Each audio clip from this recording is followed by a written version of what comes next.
que a nossa geração deseja isso que aconteceu aqui hoje. Eu represento esta geração nova, tenho 27 anos de idade. E cada jovem que eu vejo aqui extravasar em alegria, eu vejo um potencial grande que o Senhor pode usar nesta virada de milênio.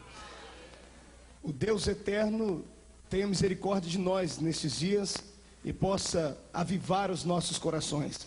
E que não haja nenhuma interrupção do poder do Espírito de Deus. Não seja você hoje aqui uma barreira para o Senhor. Pelo contrário, abra o teu coração e deixe o Senhor lhe usar também. Os que trouxeram a sua Bíblia, fiquem de pé comigo. E abram ela, um versículo muito conhecido por todos. O livro do profeta Joel, capítulo 2, e o versículo 28. Assim no texto sagrado: e acontecerá depois que derramarei do meu espírito sobre toda a carne. Vossos filhos e vossas filhas profetizarão, os vossos velhos sonharão sonhos, e os vossos jovens terão visões. Até sobre os servos e sobre as servas derramarei o meu espírito naqueles dias. Mostrarei prodígios no céu e na terra, sangue, fogo e colunas de fumaça. O sol se converterá em trevas e a lua em sangue, antes que venha o grande e terrível dia do Senhor. E acontecerá que todo aquele que invocar o nome do Senhor será salvo, porque no monte Sião e em Jerusalém estarão os que forem salvos, assim como o Senhor prometeu, e entre os sobreviventes aqueles que o Senhor chamar. Amém, santos? Feche sua Bíblia, coloque no banco. Aí. Amados, jovens, anciões, irmãos em Cristo Jesus, quero crer, que a última geração de pregadores que a terra há de ouvir e ver. E como representante desta nova geração, eu quero aqui hoje pedir a sua ajuda e o seu auxílio, para que, em nome de Cristo, a nossa geração de fato conheça Deus e o seu poder. Vivemos dias semelhantes aos dias de Juízes, capítulo 2, versículo 10, que diz ali que uma geração se levantou após aquela outra, que não conhecia o Senhor e as suas obras. Em nome de Jesus, nós devemos, em nome de Cristo aqui hoje, destruirmos isto e provar que todos nós temos o direito e temos condições de experimentarmos um pouco mais de Deus. Cristianismo é isso que vimos aqui nessa noite. É alegria viva, é o coração aberto, é ver o ancião de cabelos brancos dar um salto no banco de lá e ver o jovem do lado de cá desmaiar na presença de Deus. Eu quero crer que isso é a legitimidade do Pentecoste na vida do cristão. Mas, para que todos venhamos a conhecer isso, é necessário conhecermos aqui quem é que promove e provoca este grande e poderoso avivamento em nossas vidas. Eu quero nesta noite pregar debaixo do tema o Espírito Santo, o promotor do avivamento. Eu quero aqui caminhar convosco pelas páginas da Bíblia Sagrada para entendermos quem é este ser lindo, maravilhoso, o que é que ele faz, o que é que ele pensa, o que é que ele sente nesta noite, qual é o desejo dele para nós aqui nesta noite e nas noites que se seguirão a estes dias de festa. O Espírito Santo, pelo contrário do que muitos pelo mundo pensam, ele não é apenas um mero vento, ele não é apenas uma mera manifestação de fogo. O Espírito Santo é uma pessoa, e como pessoa ele tem sentimentos, ele tem desejos, e o maior desejo dele nesta noite é poder arrancar você deste lamaçal que você está, e arrancar você da terra seca em que tu estás, e te mergulhar dentro do rio, que ele mesmo promove, um rio de avivamento. O Espírito Santo do Senhor, eu posso dizer que é o melhor amigo que um homem possa ter nesta terra. Ainda que nós não possamos vê-lo com estes olhos aqui, podemos senti-lo no coração. E quando sentimos o Espírito de Deus em nossas vidas, não tem demônio que possa travar a nossa boca, e a nossa alma se enche de alegria e a boca de cânticos, e temos que sair do marasmo espiritual e entrarmos na presença dele. Mas, amados, a história do Espírito Santo na Bíblia Sagrada é uma história profunda, linda, cheia de emoções, e eu quero aqui em nome de Cristo tentar narrar para esta amada igreja a história dele. Eu quero crer que tudo começou lá no céu, quando Deus, no seu grande poder e no auge da sua majestade suprema, tinha como seus auxiliares ali outros ministros, que eram os anjos do céu. Estes anjos, cada um deles tinham uma função linda e abençoada. E aquele que possivelmente foi o mais belo entre todos, a Bíblia diz isso acerca dele, que não era Satanás. Deus não criou Satanás, Deus criou Lúcifer, um ser para adorá-lo. E a palavra querubim ungido da guarda, no original do hebraico, significa aquele que guarda a adoração a Deus. Eu quero crer que ele era o grande maestro que louvava a Deus e que fazia com que os outros seres do céu adorassem a Deus também. Posso imaginar este grande ser passando pelos corais de Deus e pelos demais anjos que estavam a serviço do Pai, e vendo um anjo de boca calada, de olhinho triste, ele olhava para ele e dizia: ei você, não fique assim, Deus é grande, dê uma palavra de adoração a Deus. E os anjos então se animavam, porque ele guardava a adoração a Deus. Mas um dia este ser caiu com seu coração, foi atacado pela síndrome do orgulho, que tem muito permeado os nossos dias. E quando ele cai com este orgulho tremendo, a Bíblia diz que ele nem chegou a fazer, mas ele disse no coração: eu subirei ao céu, acima das estrelas de Deus exaltarei o meu trono, serei semelhante ao Altíssimo. E enquanto ele apenas imaginava isso, o meu Deus, que é muito poderoso em conhecimento, descobriu que o coração dele estava tomado por uma semente maligna, e o Senhor destronou Lúcifer, tirou dele o poder de adoração, e dissipou dele ali do céu, e arrancou dele todas as credenciais que o Senhor havia dado. E agora eu imagino o céu como ficou, os anjos olhando para Deus, e Deus observando as suas criações ali, e o Senhor com o coração aflito, procurando entre os anjos um para louvar o seu nome, um que pudesse representar ali tudo que Lúcifer havia feito e havia sido. Quero crer que anjos como Miguel e Gabriel, que são os anjos que a Bíblia dá os nomes deles, devem ter chegado diante de Deus e contemplado a apreensão que estava no coração de Deus, e dito: Senhor,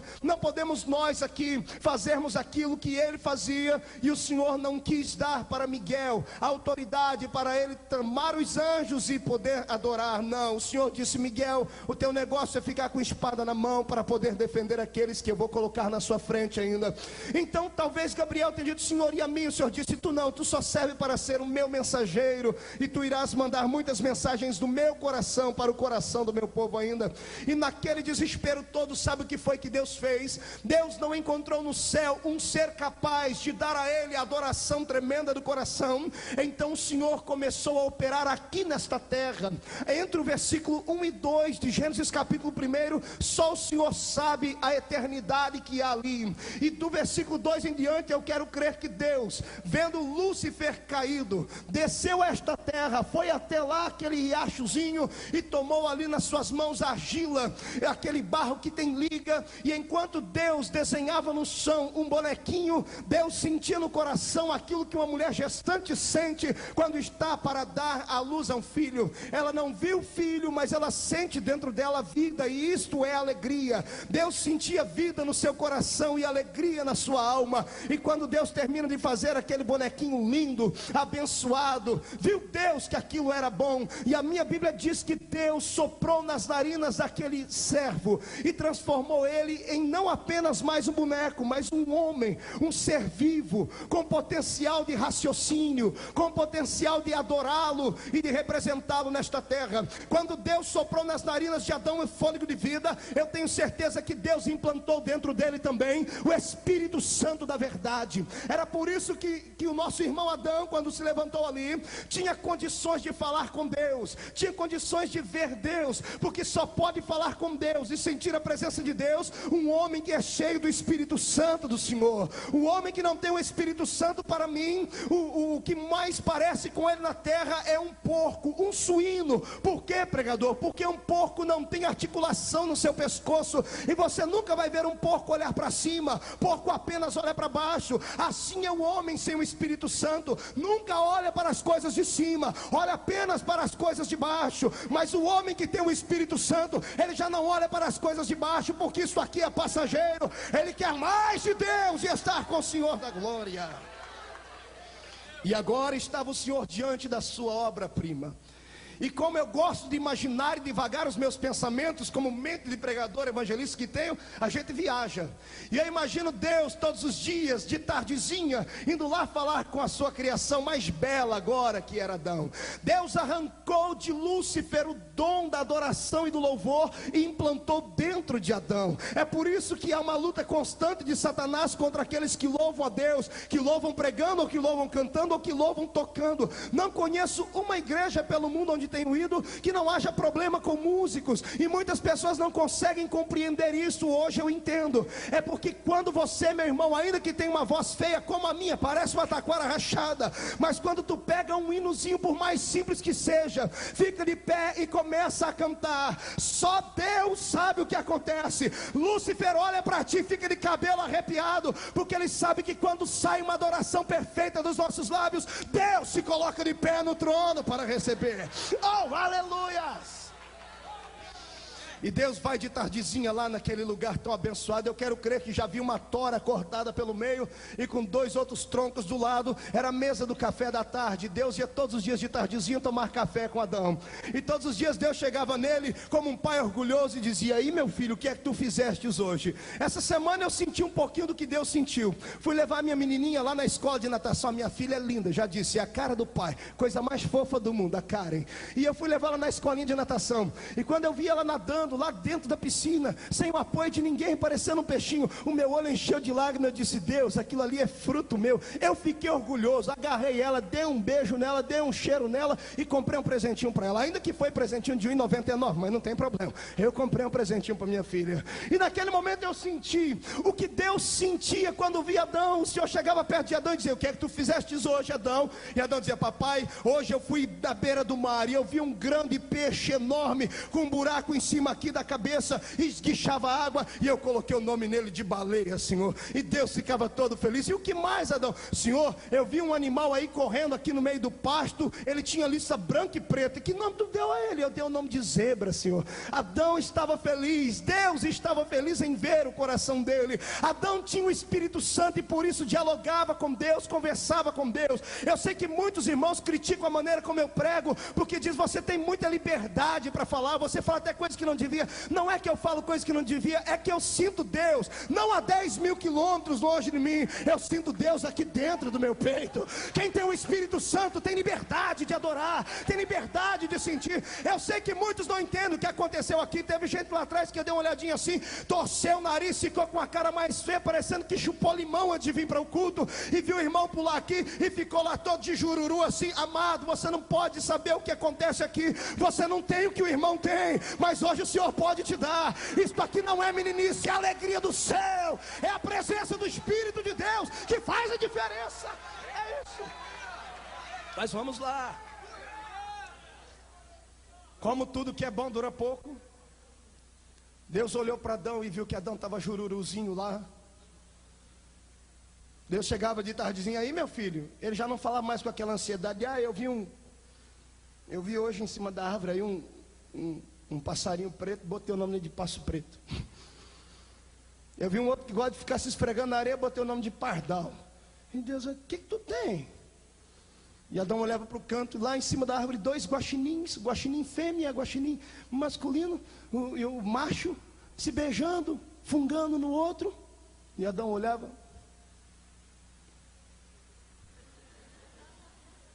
E passava o leão e a leoa, e o leão fazia uau. E ele falava. Aí Deus entendeu: "Tu está sozinho, tu quer uma companheira, né?"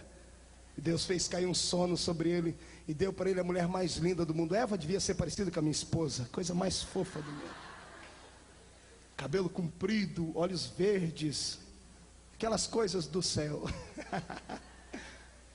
E Adão ficou feliz, foi lá, e Adão ficou tão feliz que começou a trabalhar dobrado. Agora ele arrastava a Eva para cá, arrastava a Eva para lá. Só que Eva, coitadinha, né? Era uma bênção atribulada ou uma tribulação abençoada, não sei. Eva chegou diante de Deus um dia lá, diante de Adão, com uma fruta diferente. Ele falou: "Tu quer dar uma mordida nisso aqui?" "É." "Mas esse aí não é o fruto de lá?" "É." "Mas minha filha." A gente não pode, mas Adão estava apaixonado por ela. O homem apaixonado faz besteira, viu, irmão? Só o sangue do cordeiro. Já não existe quase isso, né? Ele olhou para a fruta e deu a mordida também. Quando ele deu a mordida, ele sentiu o elo entre ele e Deus ser quebrado. A primeira manifestação de espiritismo baixo na Bíblia: Satanás entra no corpo de uma serpente, e a serpente agora engana a Eva, que engana Deus, que engana, melhor dizendo, que engana Eva, que engana Adão, e Adão depois vai tentar enganar Deus. Adão está lá um belo dia, lá naquele lugarzinho de sempre, a xícara já estava lá posta com chá, o bule estava lá do lado, mas quando Adão percebeu que Deus estava chegando, ele se escondeu entre as árvores. E quando ele se esconde, Deus vem alegre, sorrindo, pisando na mata virgem do Éden. E quando o Senhor chega naquele lugar, Adão não estava lá. Pela primeira vez em anos, Deus percebeu que o seu filho não estava ali. E Deus, que é sapiente, que tem todo o conhecimento, já anteviu o que havia acontecido. O coração de Deus fora rasgado. Deus sentiu uma punhalada no coração, como aquela que ele sentiu no céu, quando Lúcifer o traiu. E agora Deus poderia ter feito inúmeras coisas ali. Deus poderia ter destruído aquele lugar. Deus poderia ter dito que nada mais apareça, tudo desapareça. Deus poderia ter feito isso. Deus poderia ter rogado uma praga de maldição, de enfermidade em cima de Adão, mas Deus não fez isso. A minha Bíblia ensina que quando alguém comete algum erro, essa pessoa deve procurar aquele a quem ela ofendeu. No princípio foi diferente. Adão estava escondido e Deus, quando observou que Adão estava entristecido, porque eu aprendi com Deus que Deus não fica triste com o ser humano quando o ser humano peca, porque o ser humano infringe a lei, não. Deus fica triste com o ser humano quando o ser humano peca, porque Deus sabe que o ser humano é filho. E quando nós pecamos, nós contraímos tristeza para a nossa vida. Se colocarmos a lei e o homem diante de Deus e dissermos: Deus, quem é que tu prefere aqui, esta lei com os seus mandamentos e tudo mais, ou o maníaco do parque, assassino e tudo mais? Deus vai olhar para os dois e Deus vai ficar com o maníaco do parque, porque Deus pensa que ele é filho dele, é criatura dele e precisa de uma oportunidade de perdão. Naquele momento Deus sai no meio da selva gritando: Adão, onde tu estás? E de repente tu traz uma folhagem, sai Adão todo entristecido, jururu, olho lacrimejando. Junto com ele está Eva. E o Senhor tristinho, olhando para os dois, percebeu a maior miséria que havia acontecido neles. Adão conta o que aconteceu: foi a mulher que tu me destes. A Eva aponta o dedo para a serpente: foi a serpente miserável que apareceu. A serpente vai apontar o dedo para o diabo já tinha sumido lá. Deus podia ter feito muitas coisas, mas Deus provou o seu amor à humanidade ali. Deus foi lá, pegou um cordeiro, matou o cordeiro, arrancou a pele, vestiu Adão e Eva, demonstrando ali o que aconteceria na cruz, quando o seu filho, cordeiro vivo que foi imolado, trouxe vida e revestimento para nós que estávamos sem vida e sem paz. Ali começa a saga que eu quero aqui começar a pregar. Naquele momento, quando Adão infringiu as leis, quando Adão pecou, quando Adão deu ouvido à voz do inimigo, Adão perdeu ali a sensibilidade de ouvir Deus e de falar com Deus como antes ele falava. Naquele momento Adão entristeceu o Espírito Santo que estava dentro dele. E se tu começares a discorrer a Bíblia, tu vais chegar no capítulo 6 de Gênesis e vai ver Deus olhando para a estirpe que veio de Adão. Logo da linhagem de Adão veio um homicida, e depois o homem começou a se transformar em mal, em coisas horríveis, começaram a fazer e cometer pecados. E sabe o que foi que Deus fez? Deus encontrou um justo descendente de Adão e disse a ele: Noé, faz para ti uma arca, para ti e para a tua família, porque eu vou destruir essa terra. E tem mais: o meu espírito não estará mais com o homem, o meu espírito não contenderá mais com o homem. E aqui eu encontro a pior maldição que pode acontecer na vida de alguém: é quando o Espírito Santo é arrancado da vida dele. Se você começar a estudar a Bíblia depois de Gênesis capítulo 6, tu vai ver a estirpe de ser humano que veio sobre a terra. A Bíblia fala de alguns que eram poderosos, que eram diferentes, como Nimrod. A Bíblia chama de poderoso caçador. Não que a Bíblia está dizendo que Nimrod era um homem poderoso diante de Deus, mas a palavra poderoso ali diz um homem terrível, terrível, sanguinário. A história diz que Nimrod matou o pai, casou com a mãe, com ela teve filhos. Era a estirpe de homem que nascera depois disso. Assassinato era comum. O homem começou a desenhar para si outros deuses, começou a adorar lua, sol, começou a adorar pedra. Um homem sem o Espírito Santo de Deus, ele fica completamente cego e perde a noção do que é a realidade, perde a noção de quem é Deus. Existem dois tipos de crentes dentro desta igreja nesta noite. Existem os que têm o Espírito Santo do Senhor e os que ainda não têm o Espírito Santo do Senhor. Os que têm o Espírito Santo do Senhor e o conhecem, fazem a diferença na terra. E aqueles que não têm, vivem uma vida abaixo da mediocridade da humanidade. São crentes que vêm para a igreja de segunda a segunda, mas nunca encontramos diferença na vida dele, nem conversão na vida dele, nem adoração na boca dele. São pessoas que são formalistas demais, conhecem a Bíblia, têm de tudo da Bíblia, mas não têm experiência com Deus. Por isso vem para o culto e não sente nada, não sente um arrepio na espinha sequer, não consegue ter os olhos lacrimejados, e estão aqui porque não tem outro lugar melhor para ir. São pessoas que não conhecem o Espírito do Senhor, conhecem o Espírito Santo apenas como teoria, leram sobre ele, viram alguma manifestação, mas nunca sentiram nada nele. Hoje, em nome de Cristo Jesus, você precisa conhecer o promotor do avivamento de perto. Nada de teoria, nada de viver de experiências alheias. Você precisa entrar hoje em contato com ele, precisa sair daqui de mãos dadas com ele, precisa sair daqui ouvindo a voz dele, precisa sair daqui sentindo um toque no coração por intermédio dele. Mas vamos lá. O homem estava agora à mercê do inferno inteiro, e Deus lá dos altos céus não perdeu o controle. Deus observava o homem. Só que o homem sem o Espírito Santo, ele era como uma tartaruga de pés para cima, faz muito movimento, mas nunca sai do lugar. E o Senhor foi observando que o homem foi ficando ruim, foi ficando maligno, foi ficando com o coração como de pedra. O homem achou que podia agora até mesmo enganar a Deus, que era o pensamento de Nimrod: vamos construir uma torre, porque se Deus destruir a terra de novo com água, e ficaremos lá no cume, e quero ver a água chegar até lá em cima. Eram os homens que nasceram uma linhagem sem a presença do Espírito Santo. E quando Deus observa a humanidade e vê alguém sem o Espírito Santo, o coração do Senhor se entristece. Deus estava olhando para a terra, vendo a terra se afundando, vendo os homens se destruindo, vendo os adultérios, vendo a prostituição, vendo os incestos que aconteciam entre família. E Deus foi ficando com seu coração em desespero. E sabe o que pensou Deus em fazer? Não uma, nem duas, mas várias vezes: destruir a humanidade. Destruir a humanidade. Mas aqui eu entro pela fé para dizer algo, que mesmo lá no passado, embora o Senhor Jesus ainda não houvesse manifestado, Ele já intercedia pela humanidade lá no céu. Eu quero crer que todas as vezes que Deus pensava em fazer alguma coisa, Jesus dizia para Ele: Pai, ainda há uma oportunidade, vamos devolver o Espírito Santo para a terra. Mas o coração de Deus havia sido conquistado a este ponto.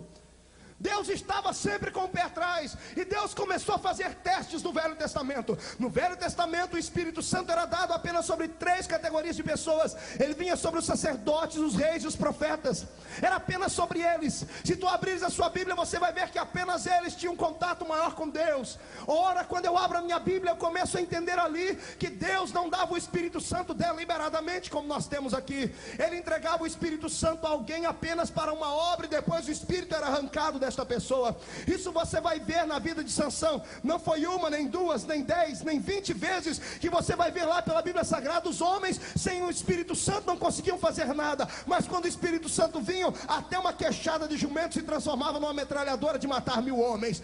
Era isso que Deus estava agora fazendo, um teste, para ver quanto é que o homem poderia suportar da sua glória e da sua graça. E eu observo então a Bíblia Sagrada ali no Velho Testamento, Deus olhando para os profetas. Deus estava tanto com o pé atrás, Ele olhava para os profetas e dava o Espírito Santo apenas na hora da mensagem. Se tu abrires a tua Bíblia no livro de Ezequiel, tu vai ver o profeta uma tarde todinha com a boca aberta, olhando para o céu, esperando o Espírito vir sobre ele, para ele poder profetizar. Imagine quão difícil era servir a Deus nesta época. O Espírito Santo não era amigo daquele povo, não estava com ele sempre. Ele só vinha para um serviço específico, mas tinha uma razão, uma diferença. Quando ele vinha, alguma coisa diferente repente acontecia. E Deus, logicamente, se emocionava e se alegrava. E eu imagino Deus agora olhando para os reis. Quando o Senhor dava o Espírito Santo a um rei começava a decifrar coisas como era Salomão. Deus dava o espírito de sabedoria por intermédio do Espírito Santo. Eu imagino outros grandes homens de Deus que quando tiveram a experiência com o Espírito, alguns souberam aproveitar, outros não.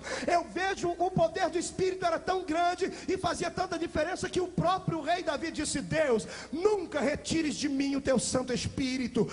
Davi poderia ter dito: Deus, não retire o trono de mim, não retire o reino, não retire a força, não retire os meus filhos, mas não, ele esqueceu as coisas desta vida e disse: Deus, não retire o teu Espírito de mim,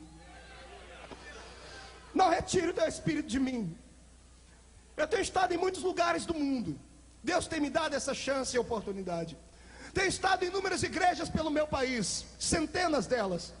E em muitos lugares onde nós entramos, muitas vezes, nós pressentimos e sentimos que Deus não está mais ali. Eu estava no sul do país pregando certa vez, e quando eu entrei, estava no hotel orando, aquela graça, aquela alegria toda. Quando eu coloquei o pé dentro do santuário da igreja e olhei para aquele templo lindo, magnífico, verdadeiro templo de Salomão, o meu coração se entristeceu. Houve tristeza tão grande. Eu fui para o joelho e disse: Deus, o que acontece aqui? E o Senhor diz: filho, há muitos anos eu não participo das reuniões deste lugar. E eu sei que alguém pode dizer: pregador, isso é mentira, é utopia. Não é, a Bíblia Sagrada diz isso lá em Apocalipse 3. Quantas vezes não preguei errado, quantas vezes não preguei para o pecador dizendo: ei, se você abrir a porta do seu coração, Jesus está batendo e irá entrar. Mas quando eu comecei a ler e a entender um pouquinho mais a Bíblia, eu vejo que quando Jesus estava dizendo: eis que estou à porta e bato, ele não estava falando com o pecador, ele estava na porta de uma igreja tentando entrar, e a igreja estava com a porta fechada para ele. E ele dizia: se alguém abrir a porta, eu entrarei. O que é isso, amados? O que é isso, igreja do Senhor? São vidas que perderam a comunhão com o Espírito, perderam a graça do Espírito, estão com a boca travada. Profetas não podem mais profetizar, crentes não podem mais adorar a Deus. Entraram num marasmo espiritual tão grande, e tu entras dentro do culto da vontade de sair correndo e de morrer, porque não há vida, mais parece um cemitério do que alegria divina. Foi por isso que o meu coração se encheu de júbilo quando eu percebi o que acontecia neste culto hoje. Pessoas adorando a Deus com liberdade, jovens chorando, jovens saltando e gritando. E o Espírito dizia: é melhor pular aqui do que pular carnaval lá fora, é melhor gritar aqui do que gritar coisas lá fora. Oh, nesta noite, em nome de Cristo Jesus, você precisa receber de novo uma experiência com o Espírito de Deus.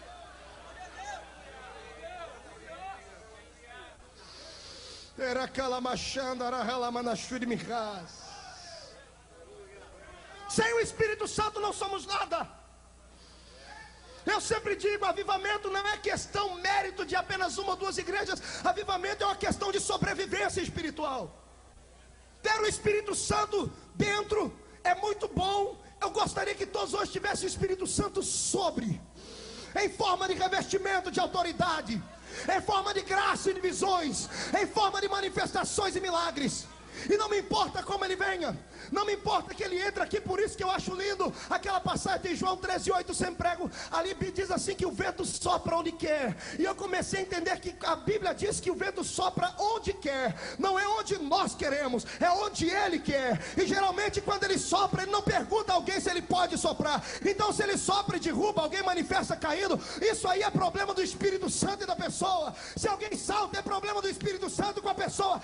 Ele sopra como quer, da maneira que quer, da virtude dele. Basta apenas abrirmos os corações.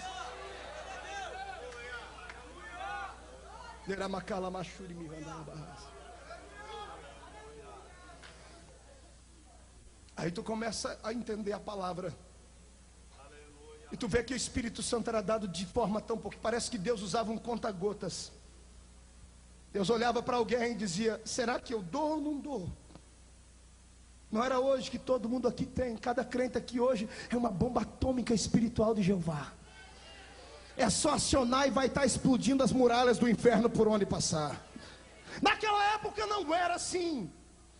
Deus observava um ser humano, olhava a estirpe dele, olhava a maneira dele se trajar, a maneira dele se comunicar. Deus olhava para a linhagem da família para poder dar a ele uma experiência. E aí vinha Deus e pingava o Espírito Santo, só de pouquinho. Para provar isso, A Bíblia diz que Eliseu, estando com Elias, Elias disse: eu vou ser tomado, o que é que tu queres? Ele disse: eu queria a porção do teu espírito. Ele não poderia ter pedido uma experiência para Deus, mas Eliseu sabia que Deus não dava para qualquer um, e não era de qualquer maneira. Então ele chorou e disse: eu quero que Deus me dê do espírito que há em ti, profeta.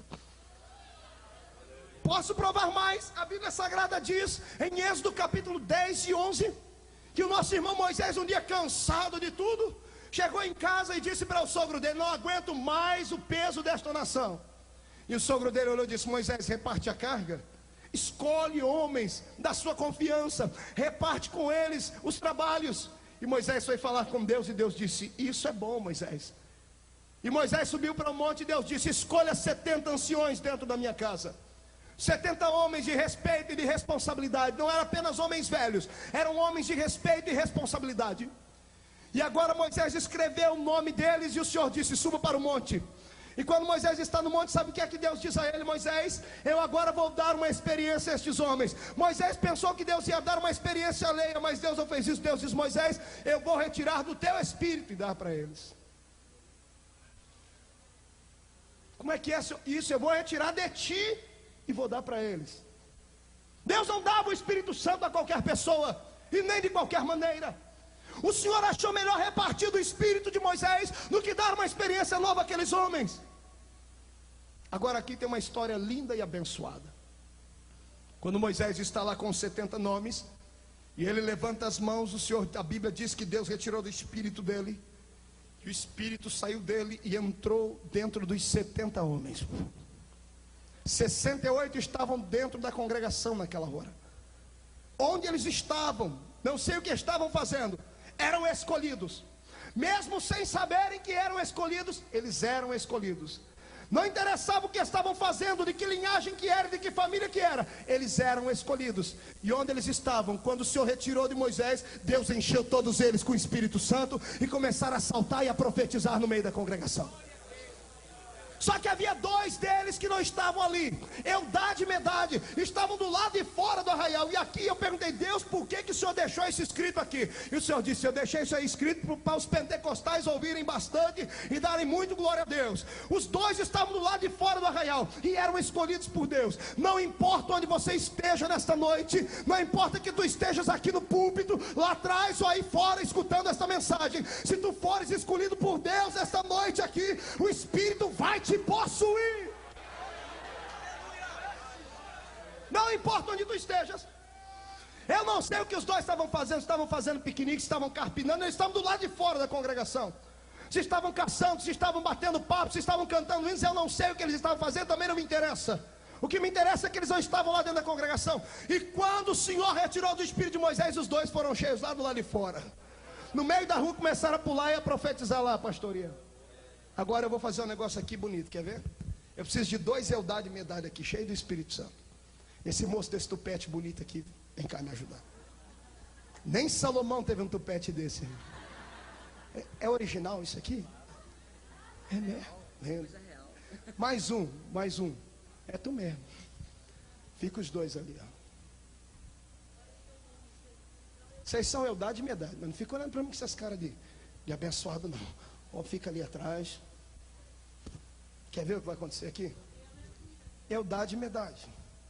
Quando o Espírito vier, vocês vão ter que ficar cheios aí. Amém? Pular, gritar, bater os pés no chão. Vi vocês dançando aqui mesmo na graça. Vocês fecham o olho, não esquenta com a multidão não, amém? A igreja abençoa eles. Estende a mão e diz: estão abençoados. Então vamos lá. Olha o que aconteceu. Os dois estão do lado de fora. Moisés está lá no monte.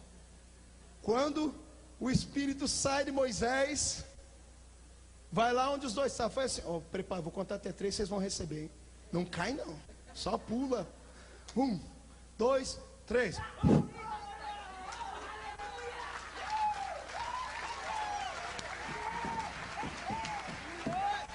Vai pulando, pula mais. Olha aqui para mim. Olha aqui, enquanto isso estava acontecendo, sabe quem passou lá, pastor Uriel? Um enxerido. Não, quem mandou vocês parar de pular? Pula mais. Vai pulando mais aí.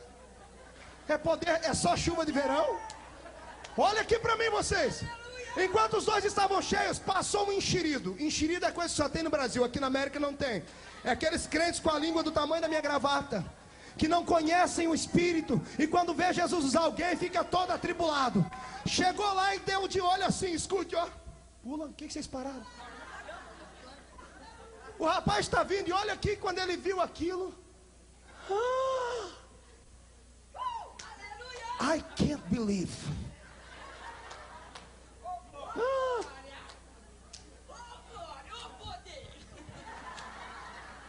Isso é que é glória.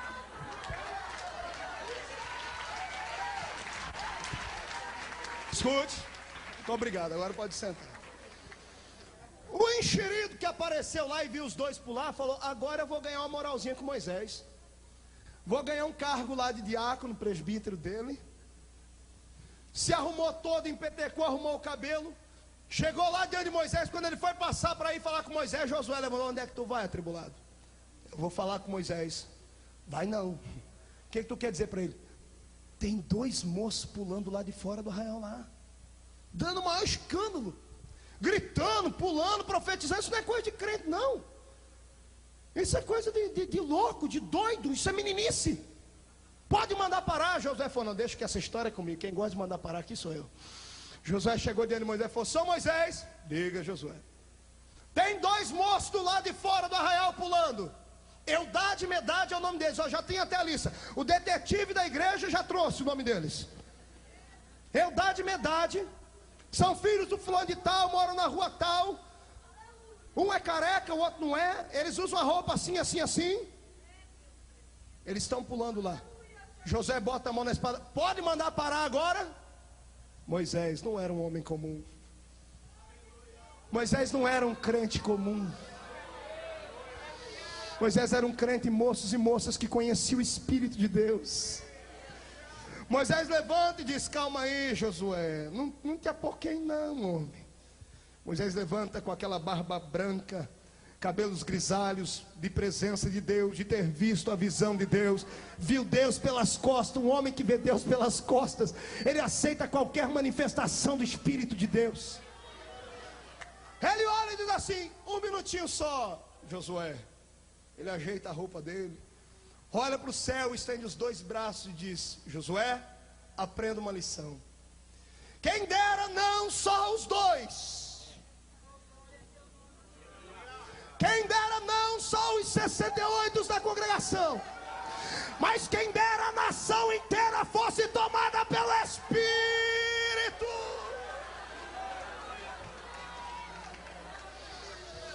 O Espírito faz a diferença. Era macanda lá, baixara macanda. Deus está nos dizendo nesta noite que o avivamento só pode ser promovido pelo Espírito. Homem pode até soprar, abanar, jogar paletó e não acontece nada. Bom é quando Ele vem e sopra sobre as nossas vidas. Aí as coisas acontecem naturalmente. Ninguém pode impedir o Espírito de Deus de operar neste lugar nessa noite. Sai da frente, espírito de incredulidade. O Senhor Deus vai operar aqui neste lugar com autoridade e graça. Quando Deus viu aquilo lá do céu, eu creio que lá no céu Jesus sentado no trono cutucava o pai: pai, diga, meu filho, olha lá, ó, o que o senhor está achando? O que, meu filho? Os homens estão tudo cheio lá, pai, profetizando, ó, dando glória ao seu nome. Você ouviu, pai? É instantâneo. O homem recebe o teu espírito, a primeira coisa que ele faz é glorificar. Jeová, olha, está ficando bom. Pai, vamos mandar o Espírito Santo para a terra de novo? Vamos mudar a história da humanidade. Vamos devolver para o homem, vamos dar uma chance mais. Jeová, não sei se devemos. O homem feriu o Espírito Santo, magoou o Espírito Santo. Ele é sensível. Ele é sensível. O Espírito Santo é sensível. Ele não é grosso como eu e você. Ele é sensível. E agora Deus olha para Jesus e diz: tudo bem, você me convenceu, vamos mandar ele para a terra. A festa no céu. Mas Jeová diz: mas não é agora. Quem é o profeta da vez lá embaixo? É Joel. Chama ele, e diga: coloque nele a unção para profetizar. Joel chama a atenção da nação inteira e diz: atenção, Israel, assim diz o Senhor: nos últimos dias derramarei do meu espírito sobre toda a carne. Vossos filhos e vossas filhas profetizarão, vossos jovens terão visões e os velhos sonharão sonhos. Joel termina de profetizar e bate a mão na boca. O que é que eu falei aqui? O Espírito vai vir sobre todo mundo? Não pode. É só sobre rei, sacerdote e profeta. Mas era Deus dizendo que a terra seria abalada pela sua presença. Era Deus fazendo uma promessa, e quando Ele promete, Ele cumpre. Mas os homens foram maldosos, foram maquiavélicos, e fizeram o que era errado diante de Deus. E da promessa feita pela boca de Joel até o nascimento do nosso Cristo foram 835 anos aproximadamente. Todo mundo passava, chegava na família de Joel e dizia: o profeta mentiroso já morreu, tem 700 anos, e cadê a profecia? Cadê a promessa do derramamento do Espírito? Outros profetas vaticinaram isso, talvez ajudando Joel, inspirados por Deus. Era uma classe unida.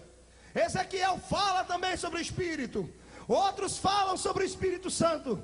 Até o profeta Abacuque, quando viu toda essa manifestação e essa situação, até fez uma oração: Deus, eu vou até morrer, Senhor, mas Senhor, aviva a tua obra no meio dos anos lá para frente, Pai. O homem precisa de uma graça, de um avivamento lindo. E termina o espaço dos profetas do Velho Testamento. Entre Malaquias e Mateus nós temos um período interbíblico de 400 anos. 400 anos Deus se cala e não fala com ninguém.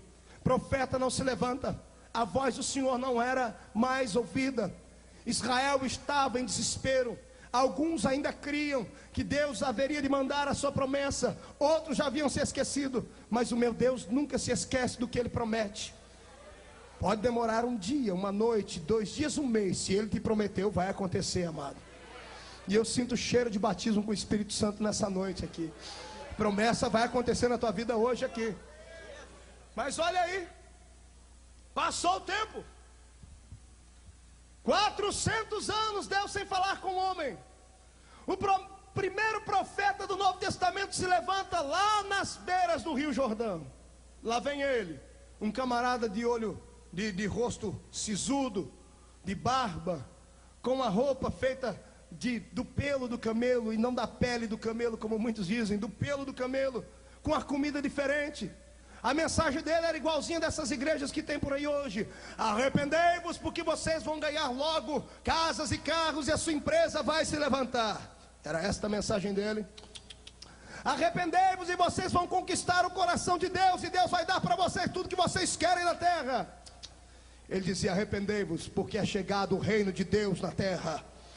Raça de víboras, quem vos ensinou a fugir da ira vindoura? E lá está esse homem batizando. A história diz que ele batizava cerca de 5.000 pessoas ao dia. Não me questione, questione a história. É quase humanamente impossível isso acontecer, mas a história diz que ele batizava 5.000 pessoas por dia. E lá está ele batizando. Vou fazer o batismo de João aqui agora. Ele chamava todo mundo o quê? Raça de?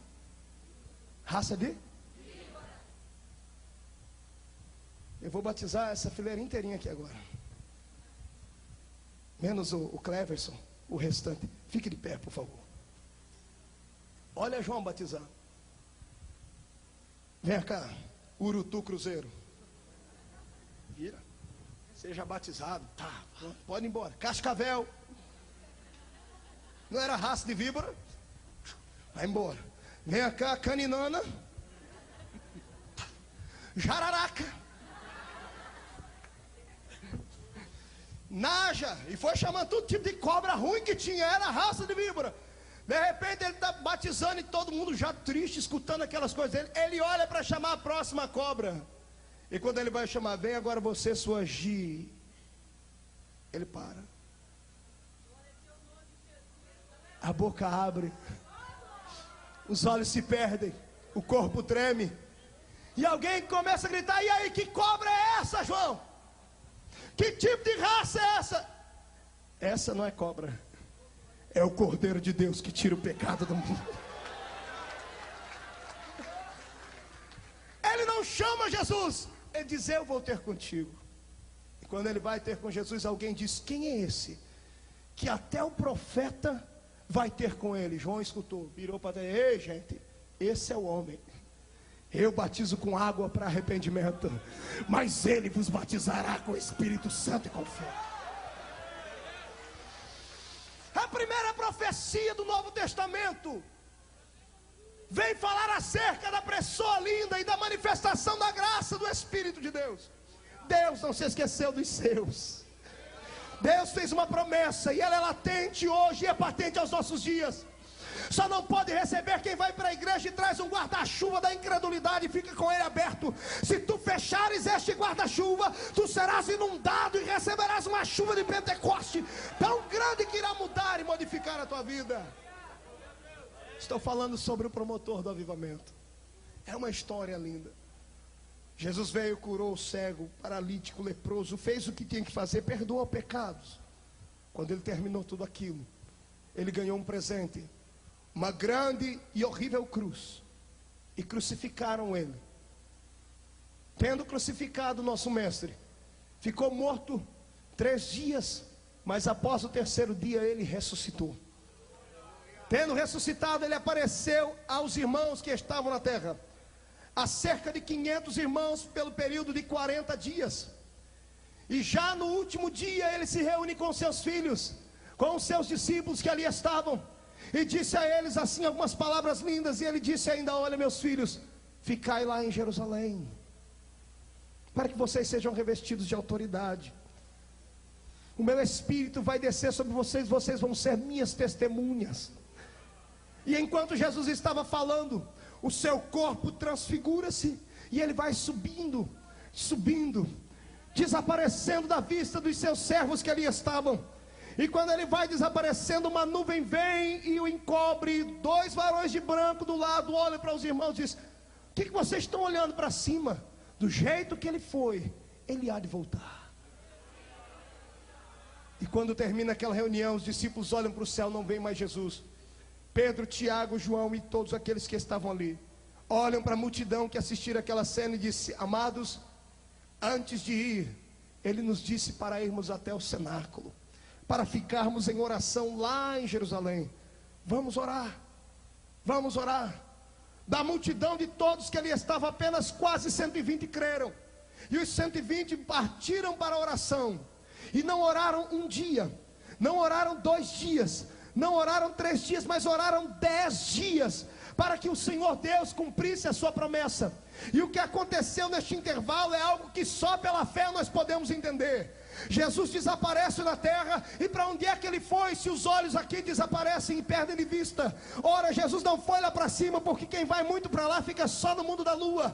Jesus apareceu em uma outra dimensão, a dimensão da glória, da santidade, a dimensão da presença viva do eterno Deus. E quando Jesus se manifesta lá do outro lado, do lado onde eu e você um dia veremos de estar, havia ali um tapete enorme aguardando Jesus chegar. Não era um tapete vermelho, nem preto, nem azul, mas era o tapete da eternidade aguardando o nosso mestre. Quando Jesus começa a palmilhar por aquele tapete, anjos à esquerda, anjos à direita começam a vociferar, começam a cantar cânticos. E quando ele vai passando por ali, lá na frente está o que? Está o palácio da glória de Jeová. E os anjos que estão aqui com ele do lado de fora gritam para os anjos que estão lá dentro do palácio. Cumpre-se o Salmo 24. E os anjos, quando dizem assim: levantai, ó portas, as vossas cabeças, levantai-vos, ó portais eternos, para que entre o Rei da Glória. Quem estava lá dentro diz: mas quem é este Rei da Glória? Os anjos do lado de fora dizem: o Senhor dos exércitos, poderoso na batalha, ele é o Rei da Glória. O que aconteceu em seguida é lindo. Fique de pé comigo. Me dê um ré menor aqui. Vocês dois fiquem aqui pertinho de mim. Fiquem aí. Jesus entra pelos portões do céu. E ele não para conversar com Miguel, nem com Gabriel, nem com os anjos, serafins ou querubins. Ele vai direto à sala do trono. 33 anos e meio sem ver o pai. Eu sei que tem gente aqui na América que há muito tempo não vê a família. E quando teve um encontro com a família, o coração se derreteu. Um desejo de abraçar e de beijar o familiar é muito grande. Imagine o seu mestre, Jesus, 33 anos e meio sem ver o pai. Quando ele entra pelo aquele portão e vai direto à sala do trono, ele contempla o pai. E quando ele vê o pai, palavras são pequenas para dizer o que aconteceu ali. Eu quero crer que como bom filho ele abraçou o pai. Chorou com ele. Saudades. Soltou o pai e disse: pai, estas feridas aqui foram aquelas que eu recebi na casa dos meus amigos. Eu tenho um assunto sério para falar com o senhor, mas espera só um minutinho. De cá estava o Espírito Santo. Como vai você?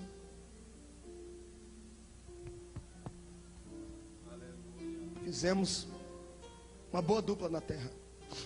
Pai, chega aqui. Vem aqui comigo. Eu vou lhe mostrar uma coisa agora que vai mudar a história de todo mundo. Eu quero que o senhor olhe para a terra agora. Pelo meu poder, desapareçam nuvens, atmosfera, e eu quero ver o Oriente agora. Quero ver a minha nação terrena.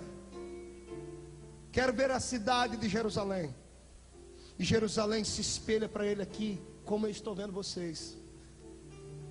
Pai, veja Jerusalém. Está em festa.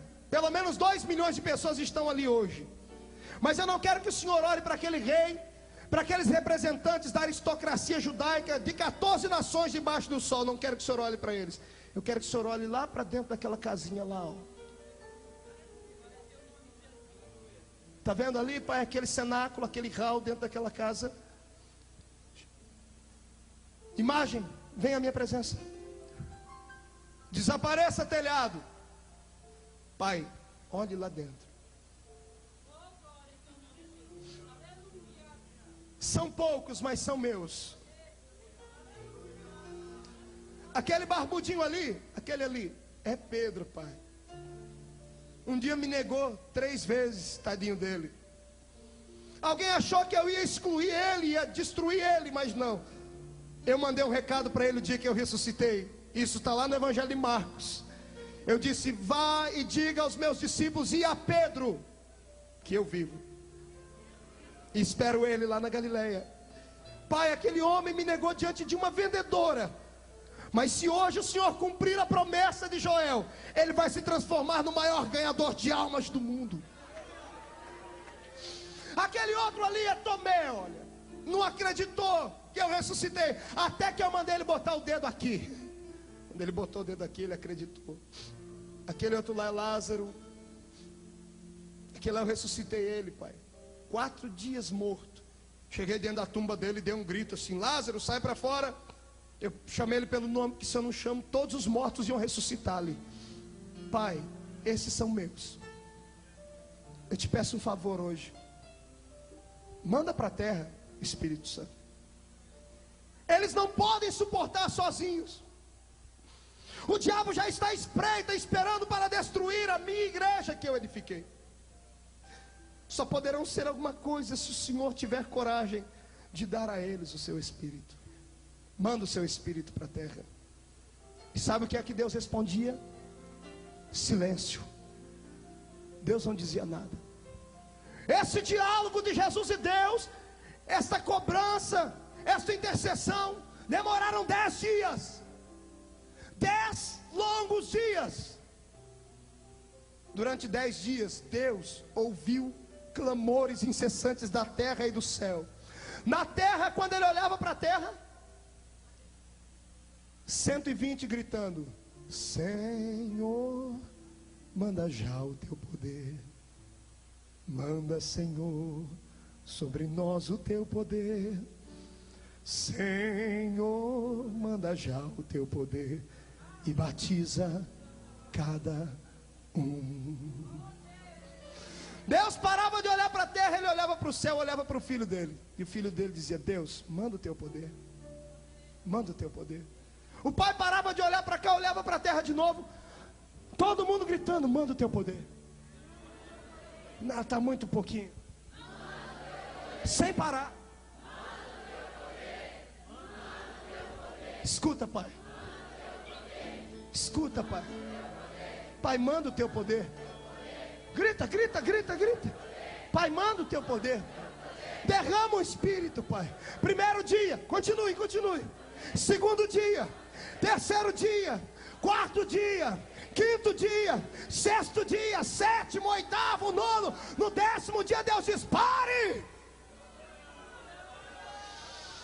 O Senhor grita, chama o Espírito Santo. Vem cá. É chegada a hora da terra te conhecer.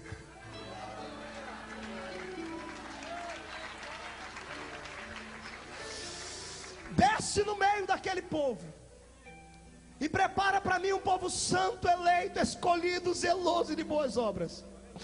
Zela pela santidade do meu povo. Guarda o meu povo do lobo devorador. Enche os meus santos de graça e poder. E coloca o mundo de cabeça para o ar, de perna para o ar, cabeça para baixo. Muda a história do mundo. E o Espírito do Senhor desceu sobre a terra.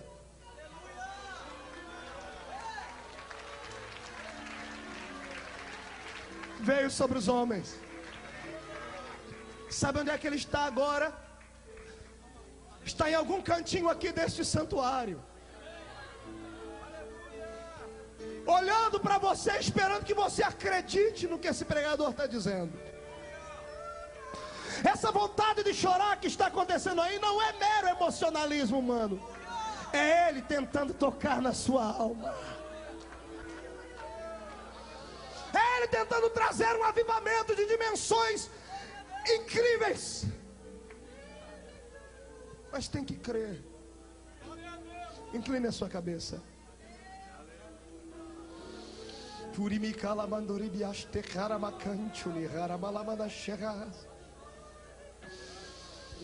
Oh, Yemanturimi, Yemause Mawarama Shega. Awietsu de Kawietudiha. Dietuni Maui. Hibawie Satu Yeshima. Geuter Yematsuniwa. Dewietsuri Gamantui. Pawietsuri Gawama.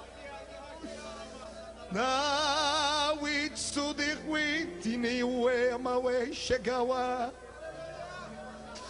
Deus, como teu filho aqui, eu te peço então, tu que se manifesta no vento, no fogo e dá poder também, onde houver um crente agora com o coração aberto aqui, derrama sobre ele o teu Espírito, venha do velho homem nos despir. Oh, em nome de Jesus Cristo Nazareno,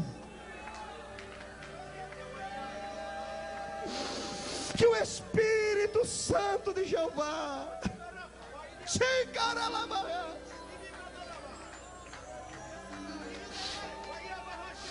oh, e canto e ebaui chau de haramagai leruia shikaturi miawas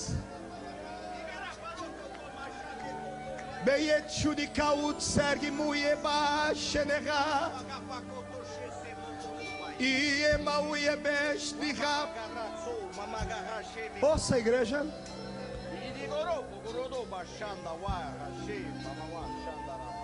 Dia Matsude.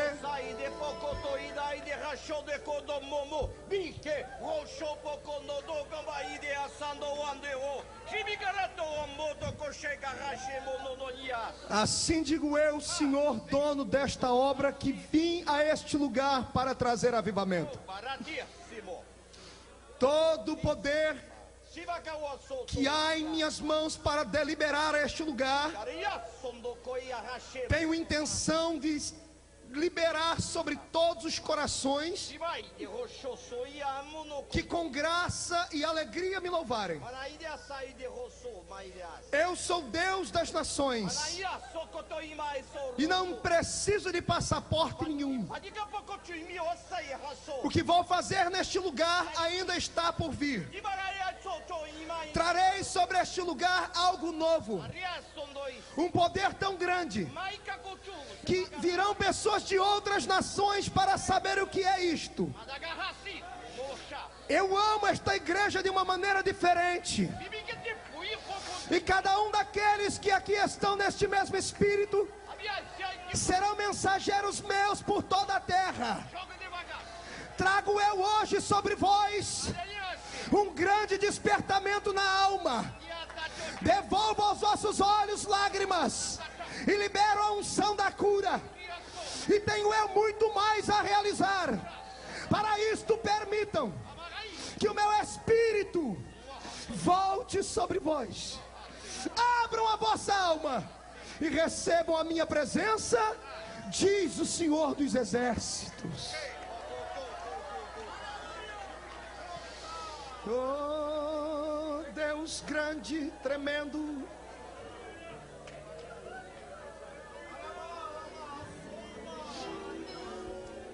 Me deem 2 cadeiras aqui.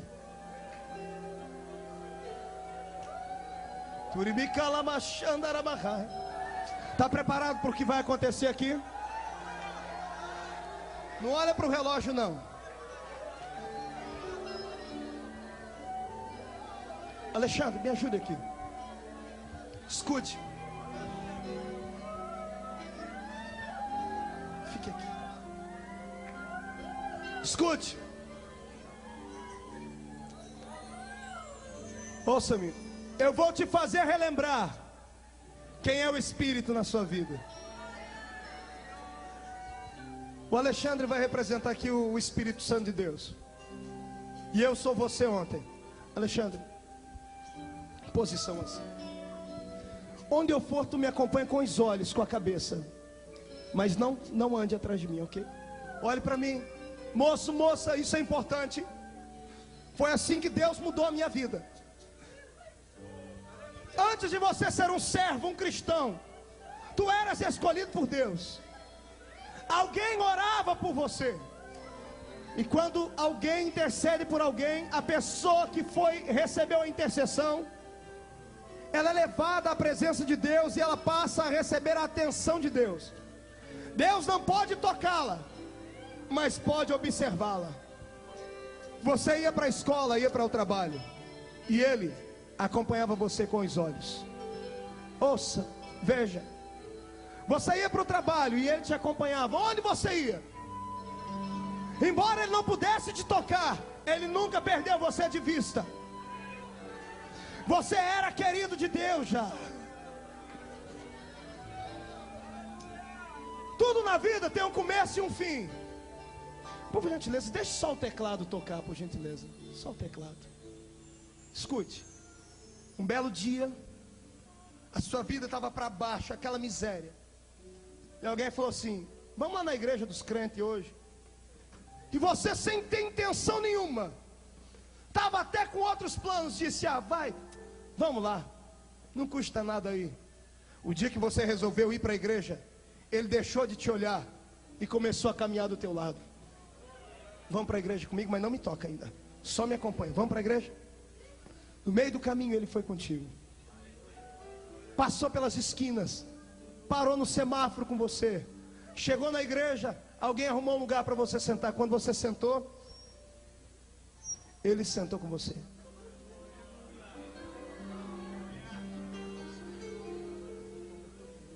Olha o que aconteceu.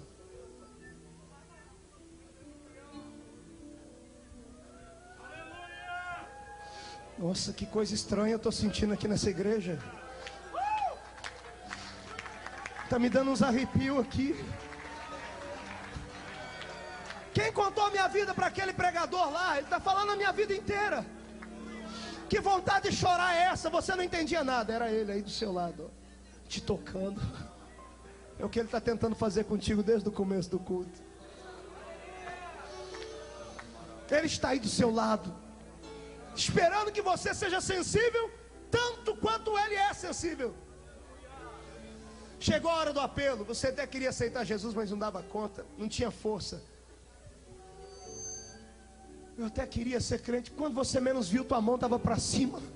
O que foi que aconteceu? Era Ele aí, ó. Quando tu ficou de pé, Ele ficou contigo. Agora Ele te grudou, irmão. Uma vez que Ele te segura, Ele não te solta mais. Vamos para frente da igreja comigo. Dobrou o joelho, aceitou Jesus. Tu não sabia orar, lembra? Só chorar. E enquanto tu choravas aqui, Ele pegava as tuas lágrimas e intercedia com gemidos inexprimíveis lá no céu. Tu não sabia orar, mas Ele orava por ti. E dizia: Deus, este pobre homem, esta pobre mulher, se o Senhor der uma chance a ele, eu posso mudar a vida dele da água para o vinho. Posso transformar ele de um drogado, como era a minha vida, a um pregador para multidões. Tudo isso depende dele na sua vida. Se ele estiver aí, coisas vão acontecer. Olha, por exemplo,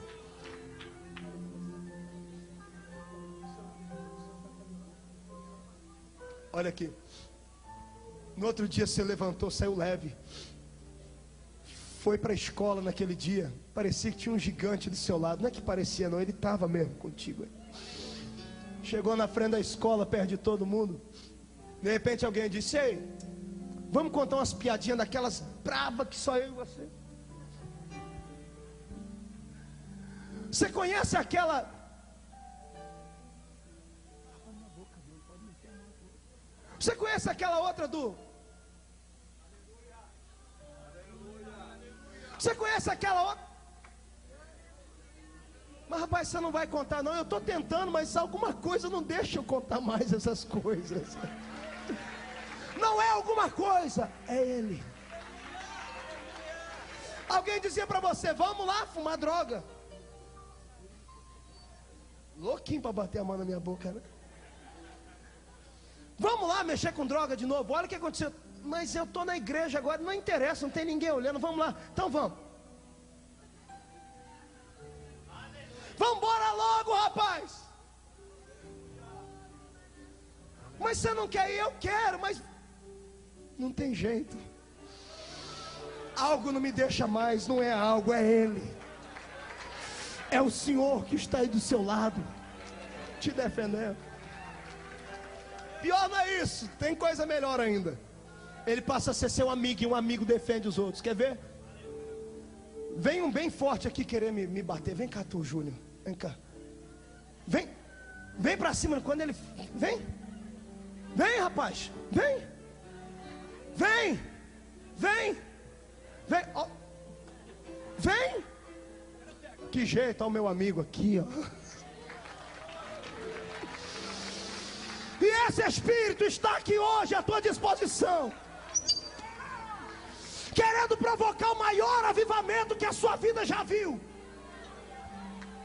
querendo tirar você do marasmo e o último lugar da fila e colocar você aqui na frente. Feche seus olhos agora. Eu vou fazer um convite só.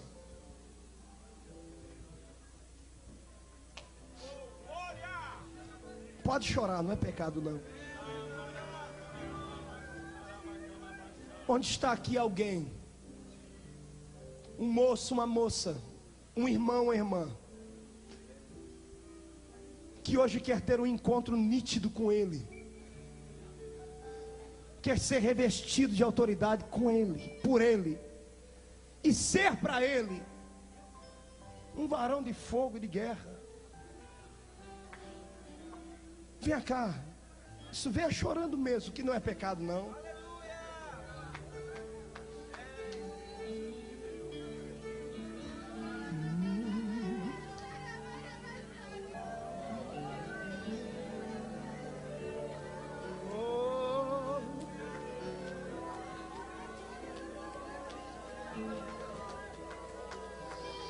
Há um...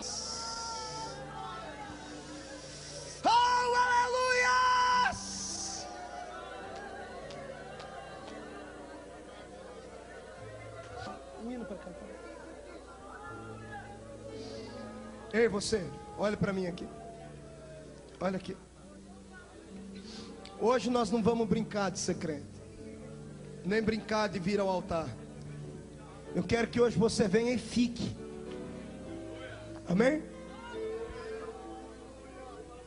Quer ter uma nova experiência com Ele? Só você e Ele. Está disposto a tudo? Está disposto a tudo? Faça uma oração comigo agora. Feche seus olhos.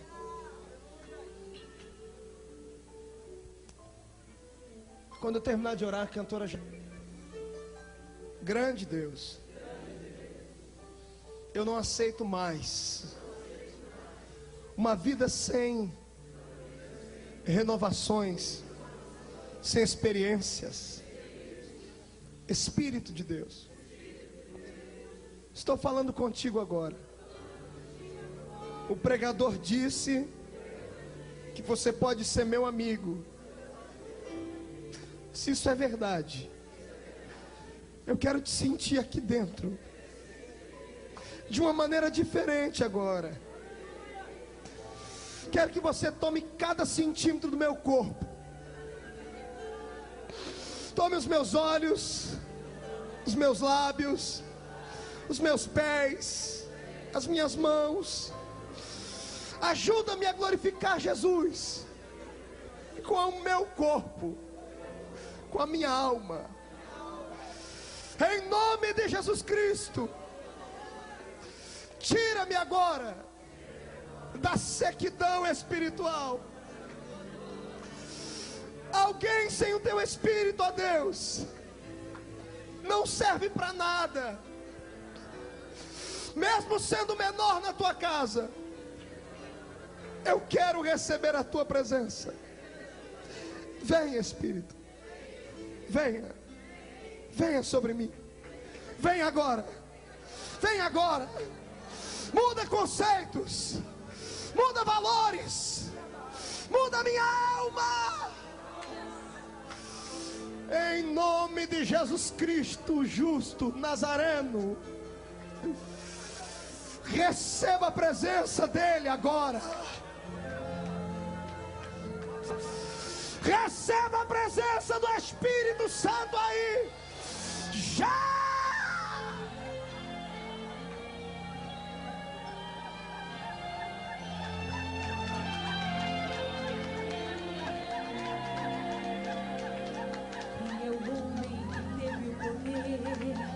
De andar sobre o mar, e é Ele que pode fazer o mar se calar. No momento em que a tempestade vier te afogar, Ele vem com toda a autoridade e manda acalmar.